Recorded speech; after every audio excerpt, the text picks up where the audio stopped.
अस्सलामुअलैकुम dear learners. इस video में हम चैप्टर नंबर 2 के न्यूमेरिकल सॉल्व करेंगे। इन न्यूमेरिकल से रिलेटेड हमारे पास दो मेजर टॉपिक्स हैं। सबसे पहला टॉपिक है साउंड इंटेंसिटी का और दूसरा टॉपिक है हमारे पास एको का। ये जो वर्ड है इसको इंग्लिश में पढ़ते हैं एज एको और अगर उर्दू में इसको पढ़ना हो तो पढ़ते हैं इको। तो ये दो टॉपिक्स हैं जो कि हम यूज़ करेंगे न्यूमेरिकल्स के अंदर और इनके रिलेटेड जो फार्मूले होंगे हम उनको इस्तेमाल करेंगे। अगर न्यूमेरिकल्स को हम टॉपिक वाइज देखें तो जो हमारे पास पहले दो न्यूमेरिकल्स हैं वो साउंड इंटेंसिटी के रिलेटेड हैं और जो न्यूमेरिकल नंबर 5, 6 और 7 है ये इको वाले टॉपिक के रिलेटेड हैं। इनके अलावा जो हमारे पास चार न्यूमेरिकल्स हैं, न्यूमेरिकल नंबर 3, 4, 8 एंड 9, इन चार न्यूमेरिकल्स में हम जो फार्मूले पहले चैप्टर में पढ़ के आए हैं उन्हीं को दोबारा से यूज़ करेंगे। इन न्यूमेरिकल्स में टॉपिक ज़रूर साउंड वाला है लेकिन जो फार्मूले होंगे हम वो पुराने ही इस्तेमाल करेंगे। न्यूमेरिकल्स की सीक्वेंस टाइम चैप्टर्स के साथ आपके सामने है, तो अगर आपने किसी खास न्यूमेरिकल को समझना है तो आप डायरेक्टली उस टाइम स्टैम्प पे जंप कर सकते हैं। सबसे पहले हम सॉल्व करेंगे न्यूमेरिकल नंबर 11.3 को। इसकी स्टेटमेंट है that at a particular temperature the speed of sound in air is 330 metre per second. इसमें बताया जा रहा है कि किसी ख़ास टेम्परेचर के ऊपर, ख़ास दर्जा हरारत के ऊपर जो साउंड की स्पीड है हवा के अंदर वो गिवन है 330 मीटर पर सेकेंड। अब जो स्पीड ऑफ साउंड है वो डिफरेंट मीडियम्स के अंदर और डिफरेंट टेम्परेचर के ऊपर चेंज होता है। जैसे आपकी टेक्स्ट बुक के ऊपर पेज नंबर 27 पे एक टेबल गिवन है 11.2, उसके अंदर अलग अलग मीडियम्स और अलग अलग टेम्परेचर के लिए डिफरेंट वैल्यूज़ लिखी हुई हैं। जैसे अगर हम एयर की बात करें तो 0 डिग्रीज़ के लिए वैल्यू अलग है, 25 डिग्रीज़ के लिए अलग है और 100 सेल्सियस के लिए अलग है। अब यहाँ पर क्योंकि हमें क्वेश्चन में दी गई है वैल्यू तो हमारे लिए आसानी है, हम उसे ही यूज़ करेंगे। आगे स्टेटमेंट है that if the wavelength of a note is 5 centimetres calculate the frequency of the sound wave. अब जो साउंड वेव हमें गिवन है उसकी एक नोट की वेवलेंथ है 5 सेंटीमीटर्स और हमें इस साउंड वेव की फ्रीक्वेंसी को कैलकुलेट करना है। नंबर 2 चीज़ हमें रिक्वायर्ड है that is this frequency in the Audible range of the human ear. तो फ्रीक्वेंसी को कैलकुलेट करने के बाद हम ये भी बताएंगे कि क्या ये जो फ्रीक्वेंसी हमने फाइंड की है वो ह्यूमन ईयर की ऑडिबल रेंज के अंदर लाई करती है या नहीं करती। सबसे पहले जो चीज़ें हमें गिवन है उनको लिखेंगे। तो इस स्टेटमेंट के अंदर हमें दो चीज़ें गिवन है, speed of sound in air and wavelength. Speed of sound है हमारे पास 330 मीटर पर सेकेंड और वेवलेंथ हमें गिवन है 5 सेंटीमीटर्स। जैसे हमने पिछले चैप्टर में वेवलेंथ को सेंटीमीटर से मीटर में कन्वर्ट किया था, अगेन वही प्रोसेस यहाँ पर रिपीट करेंगे। अब क्योंकि हमें सेंटीमीटर से मीटर में कन्वर्जन करनी है तो 5 को डिवाइड करेंगे 100 के साथ और डिवीजन के बाद आंसर आ जाएगा 0.05 मीटर्स। तो हमें वी और लैम्डा ये दो चीज़ें गिवन हैं और दो ही चीज़ें हमें रिक्वायर्ड हैं यहाँ पर। पहली चीज़ तो हमें frequency of the sound wave required है और दूसरी चीज़ हमें ये रिक्वायर्ड है कि हमें ये भी बताना है कि ये फ्रीक्वेंसी ह्यूमन ईयर की ऑडिबल रेंज में लाई करती है या नहीं। तो फ्रीक्वेंसी को फाइंड करने के लिए हमने पिछले चैप्टर में फार्मूला पढ़ा था v is equal to F lambda. इसी फार्मूले से हम फ्रीक्वेंसी को फाइंड करेंगे। अब लैम्डा क्योंकि फ्रीक्वेंसी के साथ मल्टीप्लाई हो रहा है तो इसको हम स्पीड ऑफ साउंड के साथ डिवाइड कर देंगे। तो सिंप्लीफिकेशन के बाद हमारे पास फार्मूला आ जाएगा f is equal to V over lambda. फार्मूले के बाद हम सोल्यूशन के पार्ट को देखते हैं। अब क्योंकि हमें फ्रीक्वेंसी रिक्वायर्ड है तो उसका फार्मूला हमने सिंप्लीफाई कर दिया है, f is equal to V lambda. अब हमें इस फार्मूले में वैल्यूज़ पुट कर देनी है। तो v की वैल्यू हमें गिवन है 330 और लैम्डा की वैल्यू है 0.05। अब कैलकुलेटर पे हम इन दोनों को डिवाइड करेंगे। 330 डिवाइडेड बाय 0.05, डिवीजन के बाद हमारे पास आंसर है 6600। अब इस आंसर के ऊपर हम साइंटिफिक नोटेशन के रूल्स अप्लाई करेंगे। तो क्योंकि साइंटिफिक नोटेशन में जो हमारे पास डेसिमल होता है वो फर्स्ट नॉन ज़ीरो डिजिट के बाद आता है, तो हम जो लास्ट से ज़ीरो होगा उसको शिफ्ट करेंगे 6 के बाद, तो फाइनल आंसर होगा 6.6 और जो आगे वाले दोनों ज़ीरोज़ हैं वो टर्मिनेट हो जाएंगे। Multiply by 10 raise to power 3, क्योंकि डेसिमल ने ट्रैवल किया है to the left side 3 places तक, तो पावर इसकी एक तो पॉजिटिव आएगी और उसकी पावर आएगी 3 और साथ में फ्रीक्वेंसी का यूनिट हम लिखेंगे हर्ट्ज़। अब ये जो पहली चीज़ हमने फाइंड करनी थी फ्रीक्वेंसी, उसको हम फाइंड कर चुके हैं। इसके बाद जो दूसरी चीज़ हमें रिक्वायर्ड थी वो क्वेश्चन ये था कि हमने ये भी बताना है कि ये ह्यूमन ईयर की रेंज में लाई करती है फ्रीक्वेंसी के नहीं।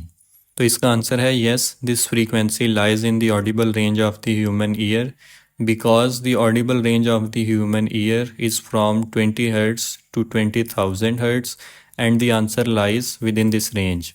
अब इंसानी कान की जो रेंज है वो 20 हर्ट्ज से लेके 20,000 हर्ट्ज की फ्रीक्वेंसी तक लाई करती है, ये इसकी रेंज है। तो जो हमारे पास आंसर आया है वो है 6600। तो क्योंकि हमारा आंसर 20 और 20,000 के दरमियान है तो इसका मतलब है कि ये फ्रीक्वेंसी ऑडिबल रेंज में लाई कर रही है।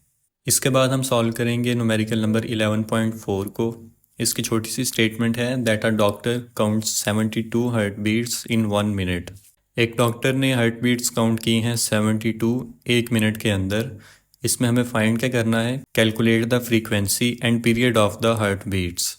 जो डॉक्टर ने हार्ट बीट्स काउंट की हैं उनकी हमें एक तो फ्रीक्वेंसी कैलकुलेट करनी है और दूसरा हमें उसका टाइम पीरियड फाइंड करना है। सबसे पहले जो चीज़ें हमें गिवन हैं दोनों उनको लिखेंगे। तो एक हमें number of heart beats given है जिनको हम रिप्रेजेंट करेंगे स्मॉल n के साथ और इनकी वैल्यू है 72। दूसरी चीज़ हमें गिवन है टाइम विच इज़ 1 मिनट और मिनट को हम कन्वर्ट कर देंगे सेकंड्स के अंदर। तो 1 मिनट की जगह हम लिखेंगे 60 सेकंड्स। इसके बाद रिक्वायर्ड सेक्शन में भी हमें दो चीज़ें रिक्वायर्ड हैं, नंबर 1 तो frequency of the heart beats और number 2 time period of the heart beats. Frequency को फाइंड करने के लिए हम फार्मूला यूज़ करेंगे n डिवाइडेड बाई t और टाइम पीरियड को फाइंड करने के लिए हम फार्मूला यूज़ करेंगे 1 डिवाइडेड बाई f। इसके बाद इस न्यूमेरिकल का सोल्यूशन है जिसमें सबसे पहले फ्रीक्वेंसी को फाइंड करेंगे। इसमें जो फार्मूला है उसमें नंबर ऑफ़ हार्ट बीट्स हमारे पास ऊपर हैं और जो टाइम टेकन है वो डिनोमिनेटर में है। सेम इसी तरह का न्यूमेरिकल एक पिछले चैप्टर में भी सॉल्व किया था जिसमें हमें नंबर ऑफ़ वेव्स गिवन थी, लेकिन इसमें क्योंकि अब टॉपिक हमारे पास साउंड वेव्स का है और हार्ट बीट्स हमें गिवन है क्वेश्चन में, तो यहाँ पर हम नंबर ऑफ़ हार्ट बीट्स को ऊपर लिखेंगे। अब इनकी वैल्यू गिवन है हमें 72 और टाइम है हमारे पास 60 सेकेंड्स। तो हम 72 को डिवाइड करेंगे 60 के साथ और आंसर आया है हमारे पास 1.2 हर्ट्ज़। दूसरी चीज़ हमें रिक्वायर्ड है टाइम पीरियड। इसका फार्मूला हम यूज़ करते आ रहे हैं 1 डिवाइडेड बाय फ्रीक्वेंसी। फ्रीक्वेंसी की वैल्यू हमने ऊपर फाइंड कर ली है 1.2। तो कैलकुलेटर पे हमें डिवाइड करना है 1 को 1.2 के साथ। इसका आंसर आएगा हमारे पास 0.83 सेकेंड्स। इसके बाद हम सॉल्व करेंगे न्यूमेरिकल नंबर 8 को। स्टेटमेंट है that the highest frequency sound humans can hear is about 20,000 hertz. What is the wavelength of sound in air at this frequency at a temperature of 20 degrees Celsius? तो हमें इस highest frequency के लिए sound की wavelength find करनी है। दूसरी चीज़ हमें रिक्वायर्ड है what is the wavelength of the lowest sounds we can hear of about 20 hertz. अब दो फ्रीक्वेंसीज हमें गिवन है, एक हाईएस्ट फ्रीक्वेंसी है 20,000 और यहाँ पर अब लोएस्ट फ्रीक्वेंसी भी गिवन है 20। तो हमें दो वेवलेंथ्स भी फाइंड करनी होंगी। और आखिरी चीज़ हमें बताई गई है assume the speed of the sound in air at 20 degree Celsius is 343 metre per second. इस स्टेटमेंट के अंदर हमारे पास तीन चीज़ें गिवन है, हाईएस्ट फ्रीक्वेंसी, लोएस्ट फ्रीक्वेंसी और speed of the sound. Highest value है हमारे पास 20,000 हर्ट्ज़, लोएस्ट वैल्यू है हमें गिवन 20 और स्पीड हमें गिवन है 343 मीटर पर सेकेंड। इसके अलावा हमें दो चीज़ें रिक्वायर्ड हैं, wavelength of highest sound and wavelength of lowest sound. तो लैम्डा भी हमारे पास दो होंगे। हाईएस्ट को रिप्रेजेंट करने के लिए हम एच यूज़ करेंगे और लोएस्ट के लिए एल यूज़ करेंगे। इस स्टेटमेंट के अंदर जो हमारे पास टेम्परेचर का जिक्र है उसका सोल्यूशन से कोई ताल्लुक़ नहीं है, तो उसको हम ना तो गिवन में यूज़ करेंगे, ना रिक्वायर्ड में, ना किसी फार्मूले में उसको इस्तेमाल करेंगे। सोल्यूशन में हम सबसे पहले हाईएस्ट साउंड की वेवलेंथ फाइंड करेंगे। तो वेवलेंथ फाइंड करने के लिए फार्मूला हम यूज़ कर रहे हैं v is equal to F lambda. अब फ्रीक्वेंसी यहाँ पर लैम्डा के साथ मल्टीप्लाई हो रही है तो इसको हम स्पीड के साथ डिवाइड कर देंगे। तो लैम्डा का फार्मूला आ जाएगा v divided by F. v की वैल्यू हमें गिवन है 343 और जो हाईएस्ट फ्रीक्वेंसी हमें गिवन है वो है 20,000। अब फार्मूले को यहाँ पर हम हाईएस्ट साउंड के लिए लिखेंगे तो लैम्डा के साथ भी h यूज़ करेंगे और फ्रीक्वेंसी के साथ भी h यूज़ करेंगे। इसके बाद वैल्यूज़ को हम फार्मूले में पुट कर देंगे। अब डिवीजन करनी है तो हम डिवाइड करेंगे कैलकुलेटर पे 343 डिवाइडेड बाई 20,000। डिवीजन के बाद हमारे पास आंसर आया है 0.01715। अब अगेन इस पे साइंटिफिक नोटेशन अप्लाई होगी क्योंकि डेसिमल को फर्स्ट नॉन ज़ीरो डिजिट के बाद होना चाहिए, तो डेसिमल शिफ्ट होगा 1 के बाद और फाइनल आंसर हमारे पास बनेगा 1.7 multiply by 10 raise to power -2। अब इसमें जो हमारे पास पावर है वो माइनस में इसलिए है क्योंकि डेसिमल राइट साइड पे ट्रेवल कर रहा है, और जो न्यूमेरिकल नंबर 3 हमने सॉल्व किया था उसमें हम डेसिमल को मूव कर रहे थे लेफ़्ट साइड पे। तो ये डायरेक्शंस को आपने याद रखना है, प्लस माइनस की गलती नहीं करनी। बिल्कुल इसी पैटर्न को फॉलो करते हुए हम लोएस्ट साउंड के लिए भी वेवलेंथ फाइंड करेंगे। वी की वैल्यू सेम ही रहेगी 343। फ्रीक्वेंसी चेंज हो जाएगी क्योंकि लोएस्ट फ्रीक्वेंसी हमें गिवन है 20। फार्मूले में भी हम लैम्डा के साथ एल यूज़ कर देंगे और फ्रीक्वेंसी के साथ भी एल को मेंशन कर देंगे। इसके बाद दोनों वैल्यूज़ को हमें फार्मूले में पुट करना है और कैलकुलेटर पे हम कैलकुलेट करेंगे 343 डिवाइडेड बाय 20, और इसका आंसर आया है हमारे पास 17.2 मीटर्स। इसके बाद हम सॉल्व करेंगे न्यूमेरिकल नंबर 9 को। A sound wave has a frequency of 2 kilohertz and wavelength 35 centimetres. एक साउंड वेव की फ्रीक्वेंसी हमें गिवन है 2 किलोहर्ट्ज़ और उस साउंड वेव की वेवलेंथ है 35 सेंटीमीटर्स। इसमें फाइंड हमें ये करना है that how long will it take to travel 1.5 kilometres. तो इसमें हम फाइंड करेंगे कि साउंड वेव अगर ट्रैवल करती है 1.5 किलोमीटर्स तो उसको कितना टाइम लगेगा। सबसे पहले गिवन सेक्शन में हमें 3 चीज़ें दी गई हैं, frequency of the sound wave, wavelength और डिस्टेंस। फ्रीक्वेंसी है 2 किलोहर्ट्ज़ और लैम्डा की वैल्यू है हमारे पास 35 सेंटीमीटर्स और डिस्टेंस हमें गिवन है 1.5 किलोमीटर्स। अब ये जो तीनों वैल्यूज़ हमें गिवन है इन तीनों को हम कन्वर्ट करेंगे इनके डिफरेंट यूनिट्स के अंदर। फ्रीक्वेंसी के साथ क्योंकि किलो यूज़ किया गया है और किलो की वैल्यू है 1000, तो 2 को मल्टीप्लाई करेंगे हम 1000 के साथ और फ्रीक्वेंसी का आंसर आएगा 2000 हर्ट्ज़। लैम्डा को जैसे हम इससे पहले भी सेंटीमीटर से मीटर में कन्वर्ट करते आ रहे हैं, 35 को हम डिवाइड करेंगे 100 के साथ और फाइनल वेवलेंथ आएगी 0.35 मीटर्स और डिस्टेंस हमें गिवन है 1.5 किलोमीटर्स। अगेन किलो की वैल्यू हमारे पास 1000 है तो 1.5 को हमें मल्टीप्लाई करना है 1000 के साथ और डिस्टेंस आ जाएगा 1500 मीटर्स। इस न्यूमेरिकल के लिए आपने इस चीज़ को बिलखसूस याद रखना है कि इसकी जो तीनों हमें गिवन वैल्यूज़ हैं उनको हम लोएस्ट यूनिट के अंदर कन्वर्ट करेंगे। इसके बाद हम लिखते हैं कि हमें रिक्वायर्ड क्या है। तो रिक्वायर्ड है हमें time to travel 1.5 kilometres. Basically हमें फाइंड करना है कि कितना टाइम इस साउंड वेव को लगेगा इस डिस्टेंस को ट्रैवल करने के लिए। तो टाइम को फाइंड करने के लिए जो फार्मूला हमने पिछले चैप्टर में भी यूज़ किया है v=d/t। अब क्योंकि हमें t फाइंड करना है और t डिस्टेंस के साथ डिवाइड हो रहा है तो इसकी पोजीशन को हम शफल कर देंगे स्पीड ऑफ साउंड के साथ, तो v आ जाएगा डिनोमिनेटर में और t चला जाएगा लेफ़्ट साइड पे।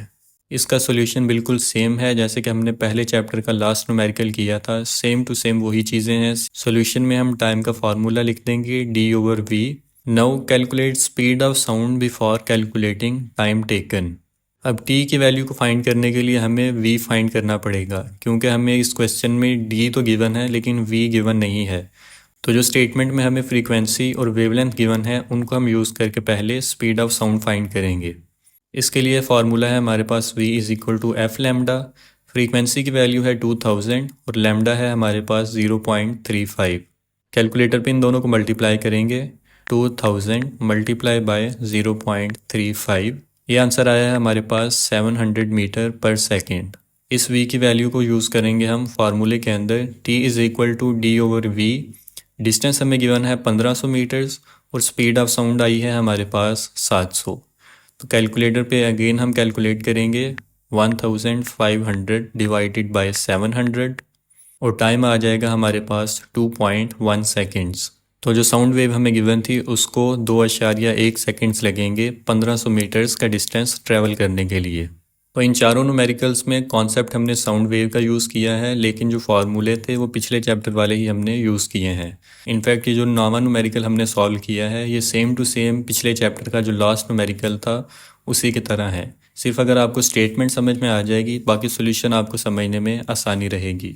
सिर्फ यही न्यूमेरिकल ही नहीं, इससे पीछे भी जो हमने तीनों न्यूमेरिकल्स किए हैं, न्यूमेरिकल नंबर 3, 4 एंड 8, उनमें भी फार्मूले तो पुराने ही इस्तेमाल हुए हैं, सिर्फ आपको स्टेटमेंट्स अच्छे से समझनी पड़ेंगी ताकि आप सोल्यूशन आसानी से कर सकें। अब हम सॉल्व करेंगे न्यूमेरिकल नंबर 5, 6 और 7 को और इनमें टॉपिक हम डिस्कस करेंगे रिफ्लेक्शन ऑफ साउंड का यानी इको का। इसका कॉन्सेप्ट कुछ इस तरह से है कि आप किसी ख़ास लोकेशन पे खड़े हो के अगर आवाज़ दें, कुछ भी बोलें आप, और आपकी आवाज़ दोबारा से रिफ्लेक्ट हो के आपकी तरफ बाउंस बैक हो, यानी कि आपकी आवाज़ रिपीट होकर आपकी तरफ आए, तो इस रिफ्लेक्शन को हम कहते हैं इको और रिफ्लेक्शन ऑफ साउंड। अब जिन न्यूमेरिकल्स के अंदर हमारे पास टॉपिक इको का होगा, उसके अंदर रिलेशन हम यूज़ करेंगे D is equal to V T. यहाँ पर D रिप्रेजेंट करेगा डिस्टेंस को, V है हमारे पास स्पीड ऑफ साउंड और T गिवन है हमें टाइम, यानी कि जो भी इको की ड्यूरेशन होगी उसको हम T में यूज़ करेंगे। इस रिलेशन को हम नाम देते हैं इक्वेशन नंबर 1 का। इसको मज़ीद हम सॉल्व करेंगे। For echo sound waves travel the distance twice. अब इको के केस में होता क्या है कि जो साउंड वेव्स होती हैं वो डिस्टेंस 2 दफ़ा ट्रैवल करती हैं, यानी कि जब आप एक दफ़ा बोलेंगे तो आपकी आवाज़ एक दफ़ा लोकेशन पे जाएगी और दोबारा रिफ्लेक्ट होके बाउंस बैक होगी आपकी तरफ। तो साउंड ने 2 दफ़ा डिस्टेंस कवर किया है, तो इसके लिए हम लिखते हैं D प्लस D, यानी कि डिस्टेंस हमारे पास होगा 2D। So put total distance 2D in equation number 1। और इक्वेशन नंबर 1 में जहाँ पर डिस्टेंस है उसको हम रिप्लेस कर देंगे 2D के साथ, और इको वाले जो तीनों न्यूमेरिकल्स हैं उनमें हम यही फार्मूला यूज़ करेंगे 2D is equal to VT। तो अब हम सॉल्व करेंगे न्यूमेरिकल नंबर 5 को। इसकी स्टेटमेंट है that a marine survey ship sends a sound wave straight to the sea bed. इस स्टेटमेंट में हमें एक मेरीन सर्वे शिप गिवन है जो कि साउंड वेव भेज रही है सी बेड तक। सी बेड बेसिकली कहते हैं जो समंदर का बिल्कुल लास्ट पॉइंट होता है, डीपेस्ट पॉइंट, बेसिकली जो फ्लोर होता है ओशन का या सी का, उसको हम कहते हैं सी बेड। आगे स्टेटमेंट में बताया जा रहा है it receives an echo 1.5 seconds later. फिर साउंड वेव भेजने के 1.5 सेकेंड बाद शिप को एको रिसीव होती है। The speed of sound in sea water is 1500 metre per second. और सी वाटर में जो हमें स्पीड ऑफ साउंड गिवन है वो 1500 है। Now find the depth of the sea at this position. और इस न्यूमेरिकल में हमें सी की डेप्थ को फाइंड करना है। सबसे पहले गिवन सेक्शन में हमें 2 चीज़ें दी गई हैं, time and speed of sound. Time के लिए जो भी इको का टाइम गिवन हो हम उसको यूज़ करेंगे, जैसे यहाँ पर 1.5 सेकंड है, और स्पीड ऑफ साउंड हमें गिवन है 1500। इसके अलावा रिक्वायर्ड पार्ट में हम डेप्थ ऑफ द सी को मेंशन करेंगे, और इस डिस्टेंस को फाइंड करने के लिए हम फार्मूला यूज़ करेंगे 2D is equal to VT। अब जो यहाँ पर रिलेशन की सारी स्टेटमेंट्स और ये एक्सप्रेशंस लिखी हुई हैं इसको ऑलरेडी मैं आपको समझा चुका हूँ, आपने इनको एज इट इज़ यहाँ पर लिख देना है। इसके बाद हम डायरेक्टली सॉल्व करेंगे इस न्यूमेरिकल को, और सोल्यूशन में डेप्थ को फाइंड करने के लिए हम फार्मूला यूज़ करेंगे 2D is equal to VT। इस फार्मूले से क्योंकि हमें सिर्फ डिस्टेंस फाइंड करना है, डेप्थ फाइंड करनी है, और 2 यहाँ पर डिस्टेंस के साथ मल्टीप्लाई हो रहा है, तो इसको हम लेफ़्ट से राइट साइड पे शिफ्ट करेंगे, और यहाँ पर ये मल्टीप्लाई हो रहा है तो राइट साइड पे आके ये डिवाइड होगा। अब ये जो एक्सप्रेशन है D is equal to VT/2, इसमें हम वैल्यूज़ को पुट करेंगे। स्पीड ऑफ साउंड की वैल्यू हमें गिवन है 1500 और टाइम गिवन है 1.5। तो कैलकुलेटर में सबसे पहले हम मल्टीप्लिकेशन कर लेंगे। 1500 मल्टीप्लाई बाय 1.5, मल्टीप्लिकेशन का आंसर है 2250। तो नई फ्रैक्शन हम लिखेंगे 2250 डिवाइडेड बाई 2। अब इन दोनों वैल्यूज़ को हमें डिवाइड करना है, तो अगेन कैलकुलेटर पे हम डिवीजन करेंगे 2250 डिवाइडेड बाई 2, और डिवीजन के बाद हमारे पास आंसर आया है 1125 मीटर्स। इसके बाद हम चलते हैं न्यूमेरिकल नंबर 6 की तरफ। A student clapped his hands near a cliff and heard the echo after 5 seconds. इस स्टेटमेंट में हमें सिनेरियो ये गिवन है कि एक स्टूडेंट क्लिफ के पास खड़ा होकर चट्टान के पास क्लैपिंग करता है, और क्लैपिंग के 5 सेकंड बाद उसको रिफ्लेक्शन ऑफ साउंड यानी कि इको रिसीव हुई है। तो हमें इसमें फाइंड करना है what is the distance of the cliff from the student if the speed of the sound is taken as 346 metre per second. तो इसमें हम कैलकुलेट करेंगे कि स्टूडेंट और उस चट्टान के दरमियान में कितना डिस्टेंस है, और स्पीड ऑफ साउंड हमें गिवन है 346 मीटर पर सेकेंड।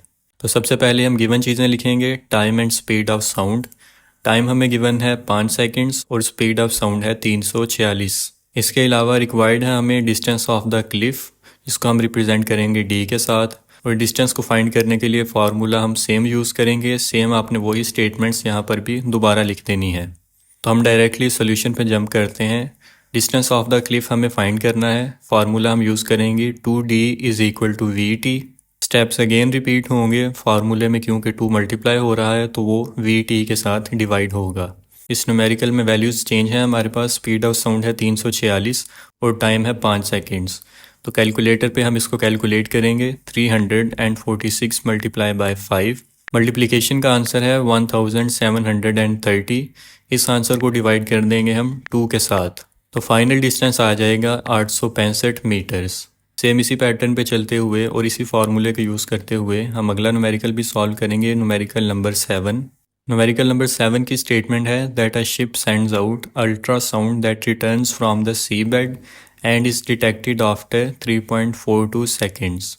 इसमें सिनेरियो गिवन है कि कश्ती ने अल्ट्रासाउंड भेजा है सी बेड की तरफ और उस अल्ट्रासाउंड को उसने डिटेक्ट किया है आफ्टर 3.42 सेकेंड्स।